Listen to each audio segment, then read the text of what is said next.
Hello, नमस्कार, सुप्रभात, good morning. आशा करता हूं आप सब अच्छे होंगे और आपकी स्टडी भी अच्छी चल रही होगी। तो आज हम डिस्कस करने वाले हैं 18 फरवरी 2025 की कुछ महत्वपूर्ण समसामयिक की घटनाएं जो आपकी एग्जाम की दृष्टि से काफी इंपॉर्टेंट रहने वाली है। तो अगर आप इस चैनल पे नए हो तो चैनल को जरूर सब्सक्राइब करना और मेरे साथ आखिरी तक जुड़े रहना। आप हमारा व्हाट्सएप और टेलीग्राम ग्रुप ज्वाइन कर सकते हैं और प्ले स्टोर से एजुकेशन फैक्ट्री का ऐप भी डाउनलोड कर सकते हैं।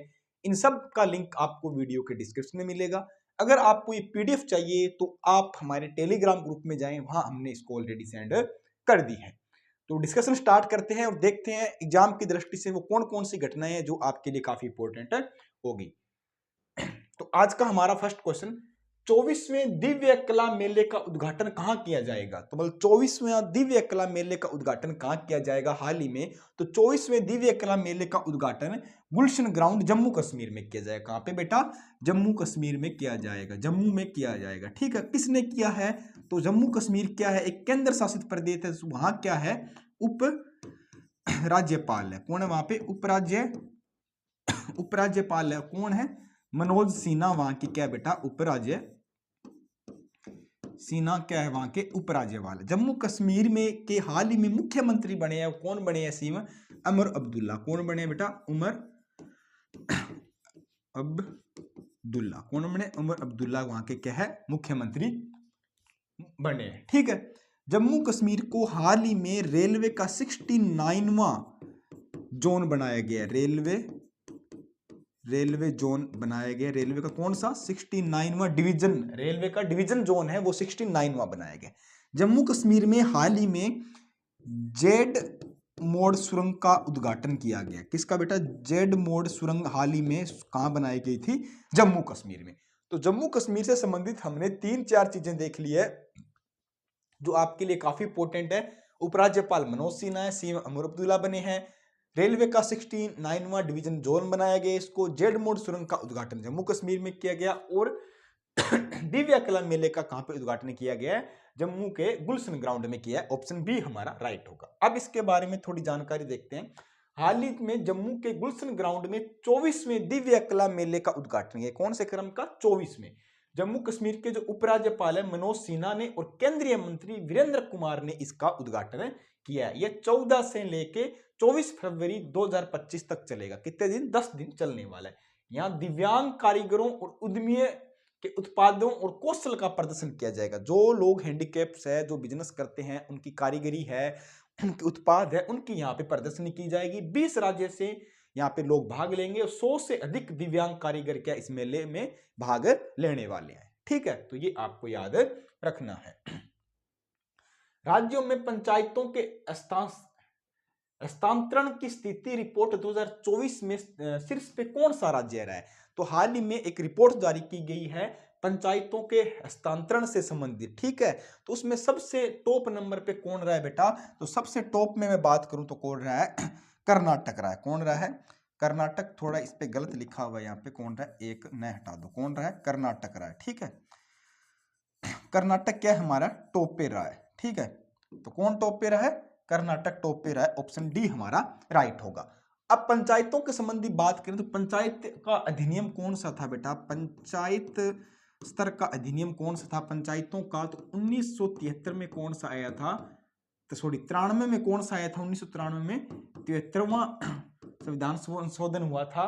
1993 का अधिनियम जो 73वां संविधान संशोधन हुआ था, ठीक है, 1993 24 अप्रैल 1993 को लागू हुआ था। तो वो कौन सा था? पंचायतों से संबंधित था। और स्थानीय निकाय की बात करें या नगर निकाय की बात करूं मैं, स्थानीय निकाय की, तो वो कौन सा था? वो 74वें संविधान संशोधन से संबंधित था। तो काफी इंपॉर्टेंट है, लोग कंफ्यूज रहते हैं। अगर पंचायतों की बात आई तो 73वां संविधान संशोधन, और पंचायत और नगर निकाय की बात आए या स्थानीय निकाय की बात करूं या नगर निकाय की मैं बात करूं, किसकी बेटा? नगर निकाय की बात कर लेते हैं। किसकी? नगर निकाय लिखा हो, नगर निकाय लिखा हो तो वो कौन सा होगा? 74वां संशोधन। और अभी जस्ट राजस्थान जूनियर इंजीनियर के एग्जाम में क्वेश्चन आया था और बहुत सारे कैंडिडेट कंफ्यूज होके इसमें 73वां या 72वां करवाए, वो कौन सा था? 74वां था। तो ऑप्शन आपको यह भी ध्यान रखना, नगर निकाय की बात कहां पे हुए? 74वें में, और पंचायतों की बात कहां पे हुई? 73वें में। तो ऑप्शन डी हमारा राइट आंसर होने वाला है। तो केंद्रीय मंत्री एसपी सिंह बघेल ने नई दिल्ली में राज्यों में पंचायतों के हस्तांतरण की स्थिति की एक क्या रिपोर्ट पेश की है, और जिस रिपोर्ट में राज्यों और केंद्र शासित प्रदेश में सबसे ज्यादा रैंकिंग जो फर्स्ट नंबर पे रहा है वो कौन रहा है, कर्नाटक इसके अंदर रहा है। यह रिपोर्ट में पंचायतों के 6 आयामों को मूल्यांकन किया गया। पंचायतों कितने 6 आयाम या 6 मापदंड इसमें शामिल किए गए, जिसमें रूपरेखा, कार्य, वित्त कार्य, पदाधिकारी, क्षमता वृद्धि और जवाबदेही इसमें क्या शामिल थी। मतलब किस पंचायत की कितनी जवाबदेही है, कैसा कार्य है, वहाँ वित्त कार्य कैसा है, वहाँ के अधिकारी कैसे हैं, वहाँ की क्षमता कितनी है, कार्य अवधि कैसी है, इन सब चीजों को एनालिसिस करते हुए ये रिपोर्ट तैयार की गई थी। फॉरवर्ड फास्ट सस्टेनेबिलिटी अवार्ड 2025 में किस संगठन द्वारा प्रदान किया गया था? कौन सा बेटा? फॉरवर्ड फास्ट सस्टेनेबिलिटी अवार्ड 2025 किसने दिया था? तो ये अवार्ड दिया था UN global compact network India द्वारा दिया गया। तो मिला किसको था बेटा? एनटीपीसी। किसको? NTPC, national thermal power corporation है, जो कि पीएसयू कंपनी है, भारत सरकार का उपकरण है, इसको मिला था। इसकी स्थापना कब हुई थी? तो इसकी स्थापना कब हुई थी? 1975 में इसकी स्थापना हुई थी एनटीपीसी की। ये काम क्या करती है? नेशनल थर्मल पावर कॉर्पोरेशन, जो थर्मल है, जो इलेक्ट्रिसिटी प्रोड्यूस का काम करती है, थर्मल चलाती है भारत के अंदर, पीएसयू है, भारत सरकार की कंपनी है। अब इसको अवार्ड क्यों मिला? इसको अवार्ड इसलिए मिला कि जो ये रिसाइकिल, रीयूज, रिड्यूजेबल के लिए कार्य कर रही है। मतलब जहाँ थर्मल, अगर आप इलेक्ट्रिसिटी प्रोड्यूस करोगे तो वहां पानी की और कोयले की सबसे ज्यादा खपत होती है, ठीक है। तो वहां जो पानी यूज होता है इलेक्ट्रिसिटी प्रोड्यूस करने में, उस पानी का ये रिसाइकिल कर रहे हैं, रीयूज कर रहे हैं, रिड्यूजेबल कर रहे हैं। तो इसलिए इसको UN global compact network India द्वारा फॉरवर्ड फास्ट सस्टेनेबिलिटी का अवार्ड दिया गया है 2025 का। तो ऑप्शन सी हमारा राइट होने वाला है। अब इसके बारे में थोड़ा जानते हैं। भारत की सबसे बड़ी एकीकृत ऊर्जा कंपनी, मतलब एनटीपीसी को जल तकनीशीलता श्रेणी में, जल के श्रेणी के अंदर, वाटर की श्रेणी के अंदर फॉरवर्ड फास्टर सस्टेनेबिलिटी अवार्ड 2025 से क्या सम्मानित किया गया। यह पुरस्कार 13 फरवरी को चेन्नई में आयोजित, कहां पे आयोजित हुई थी? चेन्नई के अंदर UN global compact network India समारोह में दिया गया, ठीक है। एनटीपीसी को क्यों दिया? रिड्यूज, रीयूज और रिसाइकलिंग सिद्धांतों में पानी का जो यूज कर रही है एनटीपीसी, किसका? रिड्यूज, रीयूज और रिसाइकलिंग, पानी की कम मात्रा में यूज करना, रीयूज करना पानी का, और रिसाइकलिंग यूज करना, इसलिए एनटीपीसी को वो अवार्ड दिया गया था। तो आपको याद रखना है। विश्व सरकार शिखर सम्मेलन 2025 का आयोजन कहां पे हुआ है? तो विश्व सरकार शिखर सम्मेलन 2025 के आयोजन की बात करूं तो ये आयोजन कहां पे हुआ है? दुबई के अंदर हुआ है। अब ये क्यों हुआ है? दुबई के अंदर भारत की तरफ से भाग कौन लिए? भारत के पर्यावरण मंत्री कौन है? केंद्रीय पर्यावरण मंत्री भारत के कौन थे बेटा? केंद्रीय पर्यावरण मंत्री भूपेंद्र यादव जी ने इनमें इसमें भाग लिया। किसने? भूपेंद्र यादव ने इसमें भाग लिया था। अब इसका मेन मुख्य कार्य क्या है? ये क्यों आयोजित किया गया था विश्व सरकार शिखर सम्मेलन? अब सरकार से पता चल रहा होगा जो भविष्य की सरकारें हैं, किसकी बेटा? भविष्य की सरकारों का निर्माण, मतलब जो भविष्य में जो सरकारें बनती है उनके निर्माण पे क्या इसमें चर्चा हुई थी, इसकी बैठक हुई और दुबई में आयोजित किया गया था। तो विश्व सरकार शिखर सम्मेलन 11 से 13 फरवरी को विश्व सरकारों का निर्माण, ये इसकी थीम थी। इसका आयोजन हुआ कहां पे? और भारत की तरफ से केंद्रीय पर्यावरण मंत्री भूपेंद्र यादव जी ने इसमें भाग लिया या प्रतिनिधित्व किया था। भारत की विकास और जलवायु लचीलापन की प्रतिबद्धता को साझा किया, खासकर स्वच्छ प्रौद्योगिकी, इलेक्ट्रिक वाहनों और जलवायु की बुनियादों को ढांचे में भारत की क्षमता को निर्माण पर। मतलब हर एक देश ने अपना एजेंडा रखा और भारत ने क्या? जलवायु लचीली हो, हरा विकास हो, मतलब हरित विकास ज्यादा हो, इलेक्ट्रॉनिक्स वाहनों का उपयोग ज्यादा हो, जो क्लाइमेट है उस पर चर्चा की गई थी। तो मेन फोकस क्या था? भविष्य की जो सरकारें हैं जो बन रही हैं, भविष्य की सरकारों का निर्माण कैसा हो, उनकी क्या पॉलिसी है, इस पे चर्चा की गई। और विश्व सरकार शिखर सम्मेलन कहां पे आयोजित किया गया? आपको सीधा याद रखना, दुबई में आयोजन किया गया था। क्वेश्चन नंबर नेक्स्ट, हाल ही में किस देश ने दक्षिण चीन सागर के गहरे समुद्र में अनुसंधान केंद्र के निर्माण की मंजूरी दी है? तो दक्षिण चीन सागर नाम आ रहा है, तो कौन सा देश है बेटा? चीन देश है। कौन सा? चीन देश क्या है? डीप ओशियन, मतलब डीप का मतलब गहराई। ओशियन क्या होता है? ओशियन होता है समुद्र। डीप ओशियन स्पेस सेंटर बना रहा है। कौन सा?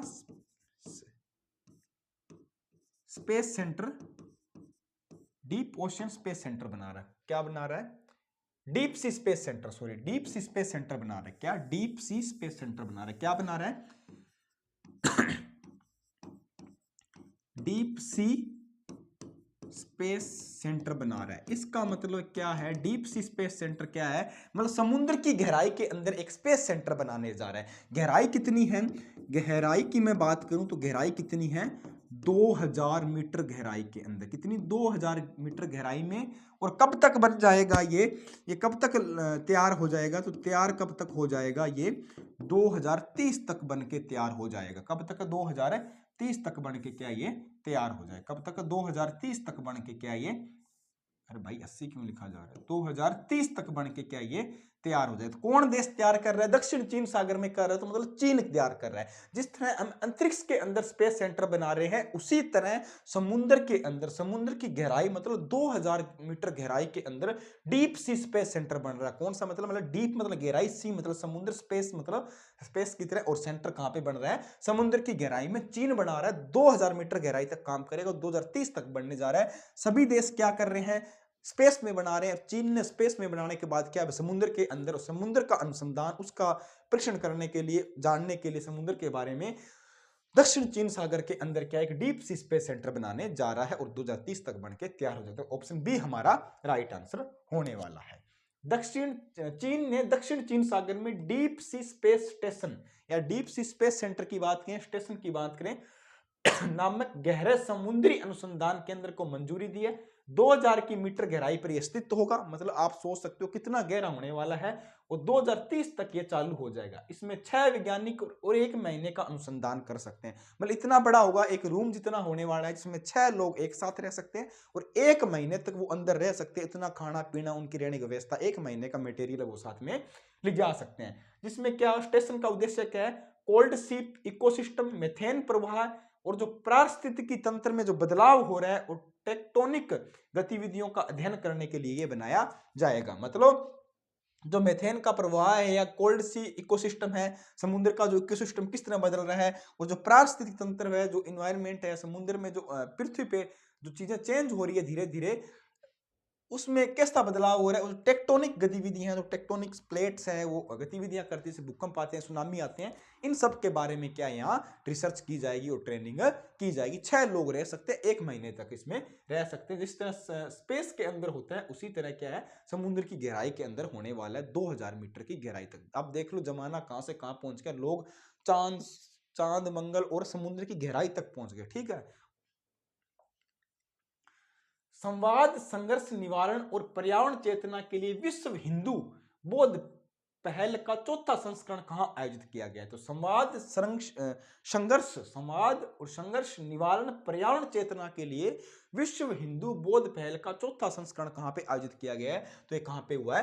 थाईलैंड में। किसने किया? भारत के प्रधानमंत्री नरेंद्र मोदी द्वारा इसका आयोजन किया गया था। उन्होंने इसका उद्घाटन किया है और कहां पे शुरू किया गया है? थाईलैंड में इसका अनावरण किया गया। क्यों किया है? इसका मेन कारण क्या है? तो प्रधानमंत्री नरेंद्र मोदी ने 14 फरवरी 2025 के दिन संवाद, संघर्ष निवारण पर्यावरण चेतना के लिए विश्व हिंदू बौद्ध मतलब हिंदू और बौद्ध के पहल के 4थे संस्करण का उद्घाटन कहां पे किया है?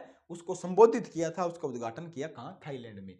यह संवाद 14 से 17 फरवरी 2025 तक थाईलैंड के बैंकॉक और अयुत्ता में आयोजित हो रहा है। कहां पे? थाईलैंड का जो बैंकॉक शहर है और अयुत्ता शहर है, यहां पे आयोजन किया जाएगा। और इस पहल की स्थापना 2025 में भारत के प्रधानमंत्री नरेंद्र मोदी और जापान के जो प्रधानमंत्री शिंजे आबे थे, इनके उद्देश्य मतलब हिंदू और बौद्ध के धर्म को समझना और आपसी समझ है, आपसी जो बढ़ावा है, भाईचारा है, इसको मजबूत करने के लिए किया गया। तो शुरू किसने किया था? भारत के प्रधानमंत्री इंडिया के पीएम प्लस इसके जापान के जो जापान के पीएम थे कौन, उनके द्वारा ये शुरू किया गया था, शिंजो आबे द्वारा, और भारत के प्रधानमंत्री मोदी जी द्वारा 2015 में इसको शुरू किया गया। बट आपको याद रखना चौथा कहां पे किया गया? अब की बार थाईलैंड के अंदर शुरू किया गया। भारत संयुक्त सैन्य अभ्यास धर्म गार्जियन के 6ठे संस्करण का आयोजन कहां किया जा रहा है? तो भारत प्लस किसका बेटा? भारत प्लस जापान एक क्या है? जापान एक संयुक्त सैन्य अभ्यास करता है। क्या करता है? संयुक्त सैन्य अभ्यास करता है। ठीक है, इसका कौन सा संस्करण कहाँ आयोजन किया जा रहा है? छठे क्रम का। कहाँ पे किया जा रहा है? ठीक है, अभी फिफ्थ क्रम का कहाँ पे हुआ था? भारत का हुआ था। फिफ्थ वाला कहाँ पे? भारत राजस्थान के अंदर हुआ था। कहाँ पे? भारत राजस्थान के अंदर हुआ था। ठीक है, अभी क्या सिक्स्थ क्रम का कहाँ पे किया जा रहा है? जापान में किया जा रहा है। कहाँ पे? जापान के अंदर किया जा रहा है, और जापान के अंदर इसका आयोजन किया जा रहा है। तो कहाँ पे हो रहा है? धर्म गार्जियन किन किन दो देशों का बीच सैन्य संयुक्त अभ्यास है? भारत और जापान का। किसका? भारत और जापान। ऑप्शन डी हमारा राइट होगा। छठे क्रम का है, और पांचवें क्रम का भारत के अंदर हुआ था, जापान के अंदर, भारत के अंदर, राजस्थान के अंदर इसका आयोजन हुआ। छठे क्रम का भारत में होगा। तो मतलब भारत की सेना क्या है? जापान के अंदर जाएगी इस बार। भारत और जापान का 25 फरवरी से लेकर 9 मार्च तक माउंट फुजी में संयुक्त सैन्य अभ्यास धर्म गार्जियन का छठा संस्करण आयोजित करने के लिए तैयारियां चल रही है। मतलब कहां पे? माउंट फुजी कहां पे? जापान के अंदर है। ठीक है, जैसे अपने राजस्थान था भारत के अंदर, उसी तरह वहां कोई जगह का नाम है माउंट फुजी, वहां पे इसका आयोजन किया जाएगा, और छठे क्रम का है।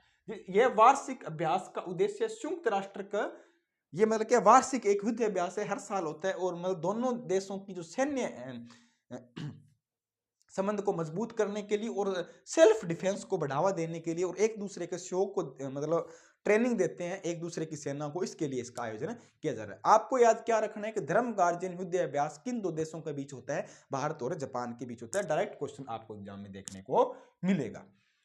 प्रधानमंत्री योग पुरस्कार 2025 का आयोजन किस मंत्रालय द्वारा किया जा रहा है? तो प्रधानमंत्री योग पुरस्कार की मैं बात करूं तो कौन सा मंत्रालय कर रहा है बेटा? आयुष मंत्रालय। कौन? आयुष मंत्रालय कर रहा है। और योग दिवस कब आता है? हर साल। योग दिवस की मैं बात करूं तो योग दिवस कब आता है? हर साल 21 जून को। 21 जून को योग दिवस आता है। 21 जून को क्यों आता है? क्योंकि इस दिन क्या होता है? सबसे बड़ा दिन होता है। इस दिन क्या होता है बेटा? सबसे बड़ा दिन होता है। ठीक है, 21 दिन के दिन सबसे बड़ा दिन और छोटी रात। क्या? सबसे बड़ा दिन और छोटी रात होती है। ठीक है, सूर्य कहाँ होता है इस दिन? कर्क रेखा पे होता है। तो इस दिन क्या है? हम योग दिवस मनाते हैं। अब की बार कौन से क्रम का योग था?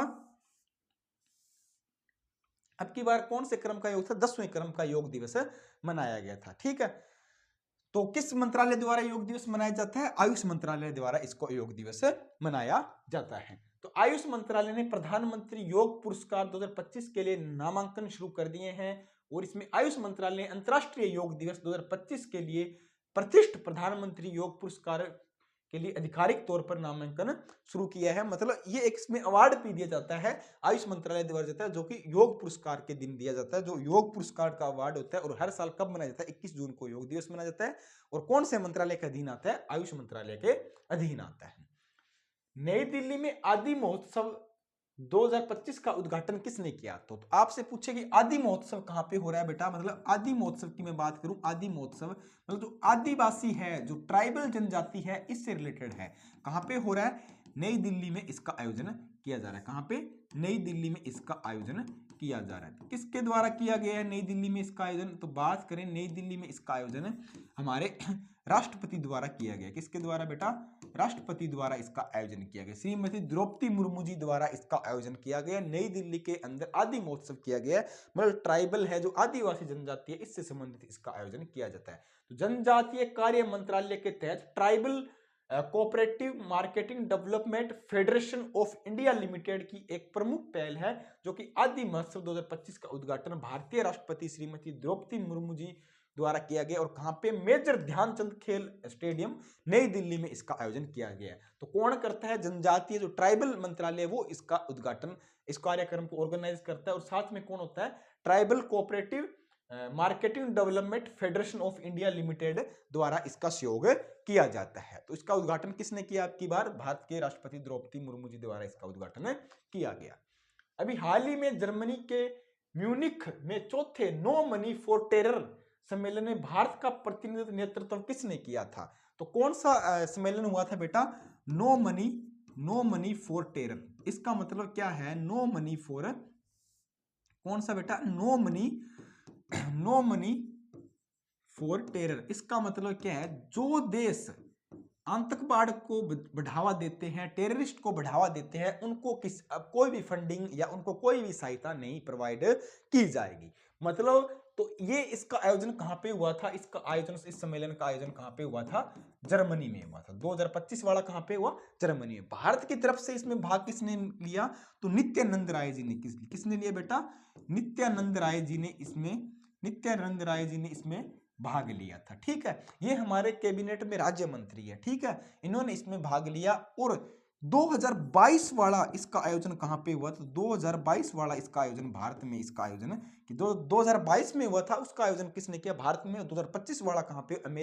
जर्मनी के अंदर इसका आयोजन किया गया। मतलब 3 साल से इसका आयोजन होता है। और नित्यानंद राय जी क्या है? कैबिनेट मंत्री है, राज्य कैबिनेट मंत्री अमित शाह जी के अंडर में काम करते हैं। ठीक है, तो ऑप्शन सी हमारा राइट होगा।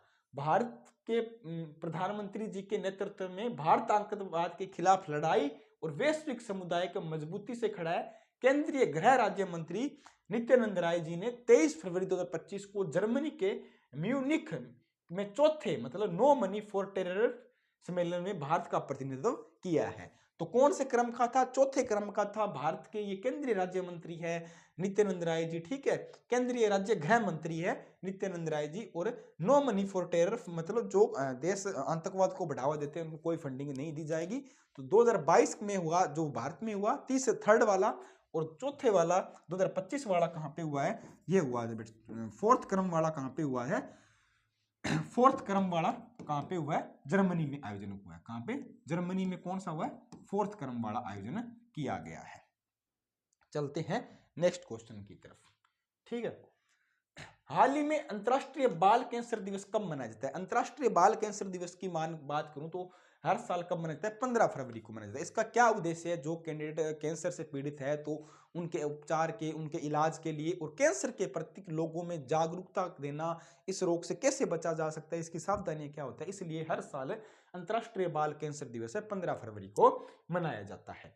तो अंतरराष्ट्रीय बाल कैंसर दिवस ICCD हर साल 15 फरवरी को दुनिया भर में मनाता है। कौन मनाता है? ICCD बनाता है। और 3 साल का अभियान है कि दुनिया भर में जितने भी बाल कैंसर के मरीज हैं, ठीक है, उनको, उनके जीवित बचे लोग और स्वास्थ्य सेवा पेशेवरों के सामने आने वाली चुनौतियों को समाधान करना है। मतलब जो लोग कैंसर से पीड़ित है, जो मरीज है, उनके सामने जो भी चुनौतियां आती है उनका समाधान करना है, उनका इलाज करना है, उनको बचाना है। और मतलब इंस्पायरिंग एक्शन का इस पे क्या है? थीम रखी गई। क्या बेटा? Inspiring action. मतलब कौन सी थीम रखी गई? इंस्पायरिंग एक्शन पे काम करना है। जो लोग बाल कैंसर से पीड़ित है उनको बचाना, उनका उपचार करना, उनकी देखभाल करना, इंस्पायर करना उनको।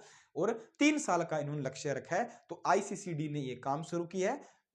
बाल कैंसर दिवस हर साल 15 फरवरी को मनाया जाता है। हाल ही में विश्व यात्रा और पर्यटन महोत्सव 2025 का आयोजन कहां किया गया? विश्व यात्रा और पर्यटन महोत्सव की मैं बात करूं तो 2025 का आयोजन कहां पे किया गया? नई दिल्ली में इसका आयोजन किया गया। कहां पे? नई दिल्ली में आयोजन किया गया। तो नई दिल्ली के मेजर ध्यानचंद स्टेडियम है नई दिल्ली के अंदर, वहां 14 से 16 फरवरी 2025 का कौन सा विश्व यात्रा पर्यटन महोत्सव दिवस का आयोजन शुरू किया गया है। ठीक है, यह महोत्सव सांस्कृतिक अनुभव, विशेषज्ञों के नेतृत्व वाली चर्चाएं, उद्योग सहयोग का एक आकर्षण मिश्रण पेश करता है। मतलब यहाँ क्या है? देश विदेश से व्यवसाय और यात्री लोग पहुंचेंगे, जिसके अंदर किस तरह की चर्चाएं की जाएगी, मतलब कल्चरल का जो नॉलेज होगा, कल्चरल फेस्टिवल होंगे, या अपन बात करें सांस्कृतिक अनुभव होगा, उसका उनका एक्सपीरियंस है, उन पे जो उद्योग है उनमें किस तरह सहयोग किया जा सकता है, इस पे ये चर्चा की जाएगी। तो कौन सा सम्मेलन आयोजन किया जा रहा है? विश्व यात्रा एवं पर्यटन महोत्सव का आयोजन कहां किया जा रहा है? नई दिल्ली में इसका आयोजन किया जा रहा है। हाल ही में किस IIT ने किसानों के लिए सौर निर्जलीकरण तकनीक विकसित की है? तो कौन सी बेटा? सौर निर्जलीकरण। कौन सी तकनीक? सौर निर्जलीकरण तकनीक किस IIT ने शुरू की है? तो IIT कानपुर ने शुरू किया। किसने? IIT कानपुर। आजकल ये IIT वाले क्वेश्चन बहुत आते हैं कि ये नवाचार या ये तकनीक किसने शुरू की है, किसने विकसित की है?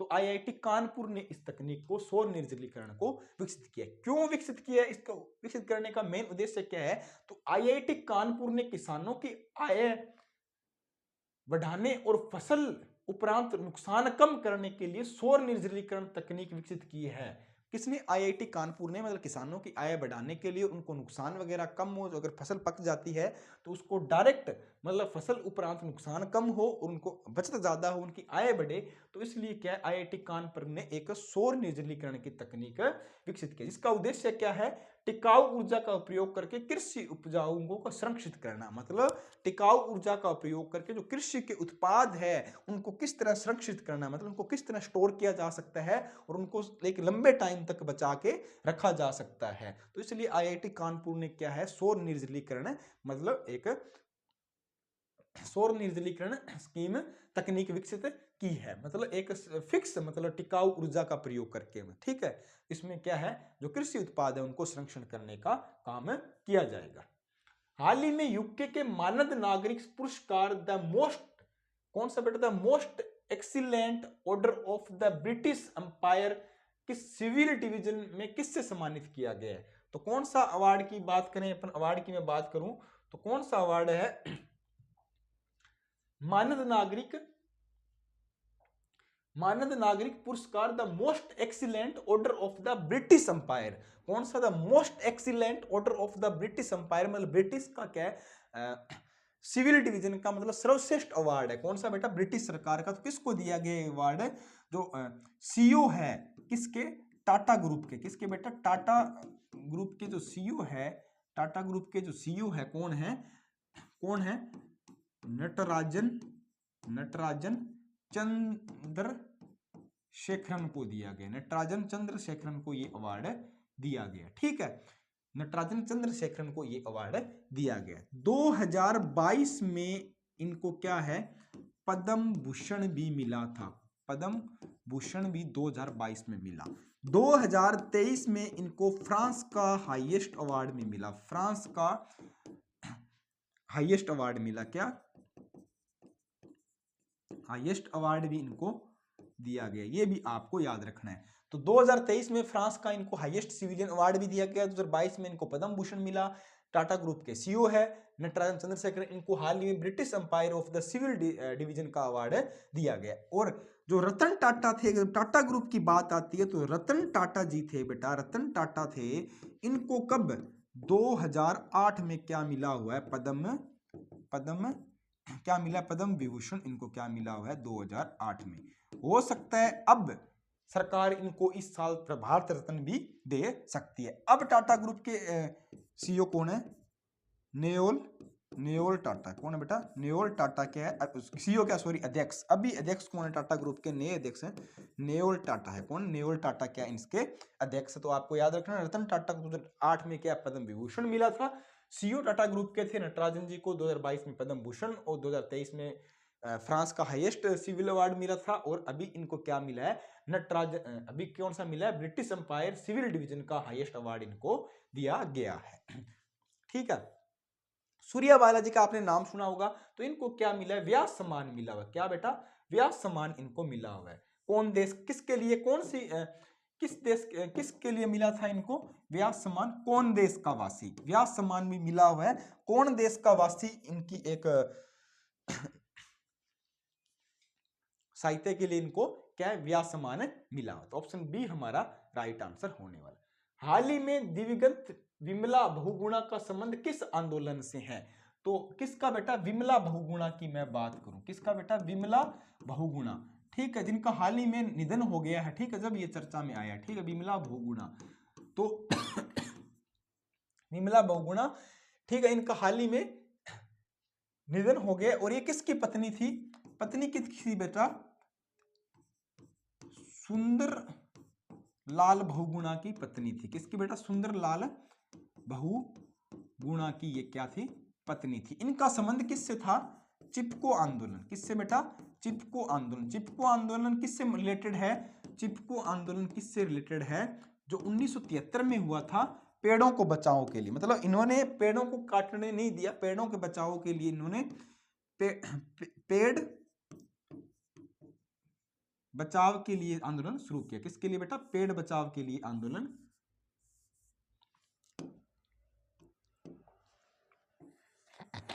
पेड़ बचाव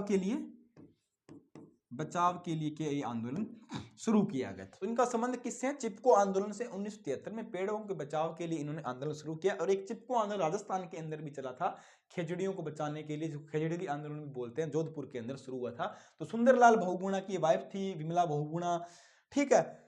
और इनका किससे संबंध है? चिपको आंदोलन से संबंध है। भूदान आंदोलन, जो बिहार में जो भूदान आंदोलन चल रहा था, वो किसके? विनोबा भावे द्वारा शुरू किया गया था, उससे भी इनका संबंध है। और नर्मदा बचाओ आंदोलन, इससे भी इनका संबंध रहा है। किससे बेटा? नर्मदा नदी पे जो बांध बन रहा था, उससे भी संबंध रहा है। एक इनका संबंध किससे रहा है? टिहरी बांध से। किससे? टिहरी बांध से भी इनका संबंध रहा है। किससे बेटा? टिहरी बांध बन रहा था, कहां पे बना था? भागीरथी नदी पे बना था। कहां पे? उत्तराखंड में बना था। भागीरथी नदी पे बना था ना टिहरी बांध, इससे भी इनका संबंध रहा है। तो ऑप्शन डी हमारा राइट आंसर होने वाला है। किसकी वाइफ थी? सुंदरलाल बहुगुणा की वाइफ थी। चिपको आंदोलन से इनका संबंध रहा है। भूदान आंदोलन जो विनोबा भावे द्वारा शुरू किया, इससे भी इनका संबंध रहा है। नर्मदा बचाओ आंदोलन से भी संबंध रहा है। टिहरी बांध जो भागीरथी नदी बना, इनसे भी इनका संबंध रहा है। और ये कौन से राज्य की थी बेटा? उत्तराखंड की है। कहां की? उत्तराखंड की है। इनका हाल ही में क्या है? निधन हो गया। जब क्या ये चर्चा में आई है। तो आपको सारी चीजें याद रखनी है। एक एक क्वेश्चन के साथ मैंने आपको सब कुछ बता दिया है। तो विमला बहुगुणा, जिनका हाल ही में 93 वर्ष की आयु में निधन हो गया, भारत के प्रमुख सामाजिक एवं पर्यावरणीय आंदोलन की एक महत्वपूर्ण हस्ती थी। इन्होंने चिपको आंदोलन, भू आंदोलन, नर्मदा बचाओ आंदोलन जैसे महत्वपूर्ण आंदोलनों में क्या इन्होंने भाग लिया है। पर्यावरण थिंक टैंक जर्मन वॉच के जलवायु जोखिम सूचकांक 2025 को भारत में कौन सा स्थान मिला है? तो कौन सा बेटा? पर्यावरण थिंक टैंक जर्मन वॉच जलवायु जोखिम, ठीक है, किसने जारी किया है? जर्मन वॉच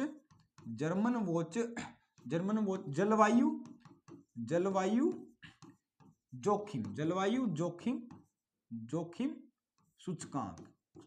जोखिम सूचकांक किसने जारी किया है? और इसमें भारत को कौन सा रैंक मिला है? तो भारत को इसमें कौन सा रैंक मिली है बेटा? 6th नंबर मिला है। मतलब भारत की स्थिति बहुत खराब है। हमें बच्चा ऊपर से रैंक कब मिलती है? जिस रैंक का ऊपर से स्थिति खराब होती है तब ऊपर से मिलती है, और जिस रैंक में जो नीचे से स्थिति खराब होती है तो हमें नीचे वाली रैंक मिलती है। तो मतलब भारत के अंदर पर्यावरण को लेकर या जलवायु को लेकर काफी गंभीर विषय है। तो भारत को क्या इस बार इसमें 6ठा नंबर मिला है। ठीक है, ये अच्छी बात नहीं है, बहुत बुरी बात है हमारे लिए। तो पर्यावरण थिंक टैंक जर्मन वॉच ने जलवायु जोखिम सूचकांक 2025 में भारत को कौन सा स्थान मिला है? 6ठा क्रम स्थान मिला है। तो जलवायु जोखिम सूचकांक CRI 2025 द्वारा जारी किया है, जिसमें चरम मौसमी घटनाओं के बढ़ते, मतलब सबसे जो मौसमी घटनाएं बहुत ज्यादा बढ़ रही है भारत के अंदर, क्या है? तूफान और चक्रवात से क्या सबसे ज्यादा यहाँ पे प्रभावित होती है जलवायु। यहाँ की मौसमी घटनाएं बहुत ज्यादा प्रभाव डालती है।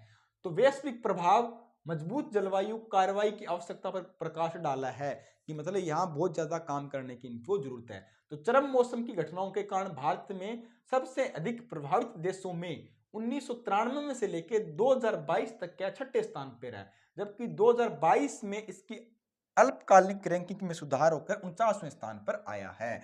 तो मतलब भारत को कौन सा स्थान मिला? इसके अंदर 6ठा स्थान दिया गया ग्लोबल क्लाइमेट रिस्क इंडेक्स में। ठीक है, ग्लोबल क्लाइमेट रिस्क इंडेक्स में भारत का कौन सा स्थान रहा है? 6ठा स्थान। अभी हाल ही में भारत और यूएसए के बीच 50,000 किलोमीटर लंबी वाटरवर्थ सब सी केबल प्रोजेक्ट की घोषणा किसने की है? कौन सी बेटा? इधर क्या है? यूएसए है। यहाँ पे क्या है? यूएसए। इधर क्या है? भारत है। ठीक है, इन दोनों के बीच में कितना? 50,000 किलोमीटर लंबी क्या है? एक कौन सी केबल डाली जा रही है? वाटरवर्थ। कौन सी बेटा? वाटरवर्थ केबल डाली जा रही है। कौन सी? वाटरवर्थ सब सी केबल मतलब क्या है? जो इंटरनेट के लिए एक केबल डाल रहा है। कौन डाल रहा है? कौन सी कंपनी डाल रहा है? मेटा। अब आप सोच रहे होंगे सर ये मेटा कंपनी क्यों डाल रही है भारत और यूएसए के बीच में इतनी 50,000 किलोमीटर लंबी केबल क्यों डाल रही है? तो मेटा कंपनी का क्या है बेटा? फेसबुक है। ठीक है, मेटा कंपनी का क्या है? व्हाट्सएप है। ठीक है, मेटा कंपनी का क्या है? इंस्टा है। जो आप सारा दिन कच्चा बादाम देखते हो ना, जो रीलें देखते हो, तो इनको पता है कि सबसे बड़ा जो मार्केट है हमारे लिए, जो इंस्टा पे सारा दिन टाइम वेस्ट करते हैं, फेसबुक पे, व्हाट्सएप पे, जो जितने भी सोशल मीडिया है, ये सारे किसके? मेटा के हैं। तो इसलिए मेटा कंपनी क्या है? अपना मार्केट बनाए रखने के लिए आपको मतलब एक बेरोजगारी में धकेले रखने के लिए, आपको काम चलाए रखने के लिए आपका, और सारा दिन जो आप डेटा 1.5 GB या 2 GB लगाते हो रील देखने में, तो इसलिए क्या है, मेटा कंपनी क्या है 50,000 किलोमीटर की एक केबल सी डाल रही है, मतलब जो इंटरनेट को चलाने वाली और डेटा को ट्रांसफर करने वाली, ग्राहकों की अच्छी सुविधा प्रदान करने वाली, मतलब जब आप रील देखो तो आप में कोई डिस्टर्बेंस नहीं होना चाहिए और आपका नेट जल्दी फास्ट चलना चाहिए और बीच में हैंग वगैरह ना करे, रुके ना, तो इसलिए क्या है कि वाटर बर्थ केबल सब सी डाल रही है 50,000 किलोमीटर। और कितने महाद्वीप से होकर चलेगी ये, कितने महाद्वीप इसमें कवर किए जाएंगे, 5 महाद्वीप से होकर ये चलने वाले, कितने 5 महाद्वीप इसके अंदर कवर होंगे। तो ऑप्शन बी हमारा इसके अंदर राइट आंसर होने वाला है। तो मेटा प्रोजेक्ट वाटरवर्थ नाम एक महत्वाकांक्षी पहल शुरू की है, जिसके अंदर 50,000 किलोमीटर लंबी अंडर वाटर सी केबल बिछाई जाएगी।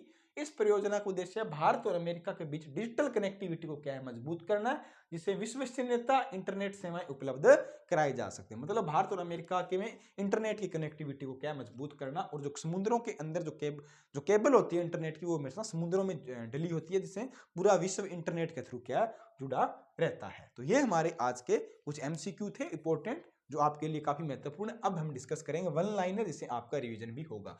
थाईपुसम त्योहार किस समुदाय द्वारा मनाया जाता है और कहां पे होता है? तो थाईपुसम हमेशा तमिल हिंदू समुदाय द्वारा प्रतिवर्ष मनाया जाता है। कहां पे? तमिलनाडु में होता है और तमिल हिंदू समुदाय मनाता है।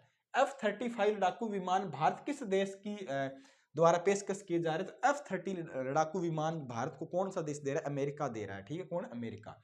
जब मोदी जी वहां पे गए थे और डोनाल्ड ट्रंप के साथ इनकी डील हुई थी। हाल ही में किस संस्था के द्वारा लॉजिस्टिक परफॉर्मेंस इंडेक्स जारी किया गया? तो विश्व बैंक द्वारा लॉजिस्टिक परफॉर्मेंस इंडेक्स जारी किया और भारत का इसमें 39वां क्रम है। आईसीसी चैंपियंस ट्रॉफी 2025 की मेजबानी कौन सा देश करेगा? पाकिस्तान और यूएई क्या इसकी आईसीसी चैंपियन ट्रॉफी 2025 का आयोजन कर रहा है। राष्ट्रीय सांख्यिकी प्रणाली परीक्षण अकादमी की स्थापना कब हुई? तो जनवरी 2009 में इसकी स्थापना हुई थी। पनडुब्बी मत्स्य 2006 किस संस्था द्वारा तैयार की जा रही थी? पनडुब्बी मत्स्य 2006 पृथ्वी विज्ञान मंत्रालय और national institute of ocean technology Chennai के माध्यम से इसका तैयार की जा रही है। पृथ्वी विज्ञान मंत्रालय और ओशियन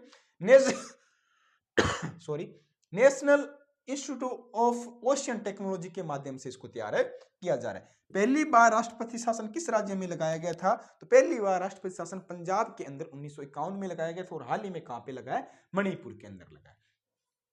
चीन ने किस प्रांत में सबसे प्राचीन जुरासिक पक्षी कहां मिला है? तो फ्यूजियन दक्षिण प्रांत पूर्व चीन में मिला है। कहां पे मिला है? जो जुरासिक पक्षी की सबसे ज्यादा पुराना जुरासिक पक्षी कहां पे मिला है? चीन में मिला। और चीन में कहां पे? फुजियान प्रांत जो दक्षिणी पूर्व चीन में, वहां पे मिला है। हाल ही में जो फोय सागर झील का नाम बदल के क्या कर दिया? इस झील का नाम क्या कर दिया? वरुण सागर कर दिया। और राजस्थान के अंदर ये झील है। कहां पे? अजमेर के अंदर, राजस्थान के अंदर। इसका पहले नाम क्या होता? फोय सागर था, मतलब एक अंग्रेज अधिकारी के नाम पे थी, अकाल राहत कार्य के लिए बनाई गई थी। इसका नाम चेंज करके क्या कर दिया? वरुण सागर कर दिया। कहां पे? राजस्थान की झील है। फोय सागर झील का नाम बदल के क्या कर दिया? वरुण सागर झील इसका नाम कर दिया। तो ये हमारे आज के 10 क्या थे? वन लाइनर क्वेश्चन थे। और आज के लिए क्वेश्चन ऑफ द डे क्या है? आपको कमेंट करके आंसर देना है। यूनेस्को का मुख्यालय कहां पे है? आप कमेंट जरूर किया करो, यूनेस्को का मुख्यालय कहां पे है। तो ये हमारे आज के मोस्ट इंपोर्टेंट MCQ और वन लाइनर थे। उम्मीद करता हूं आप पसंद आए होंगे। PDF आपको टेलीग्राम ग्रुप में मिल जाएगी। और अपनी तैयारी को जारी रखें। कल फिर मिलते हैं सुबह 8 बजे नए क्वेश्चनों के साथ। जय हिंद, धन्यवाद।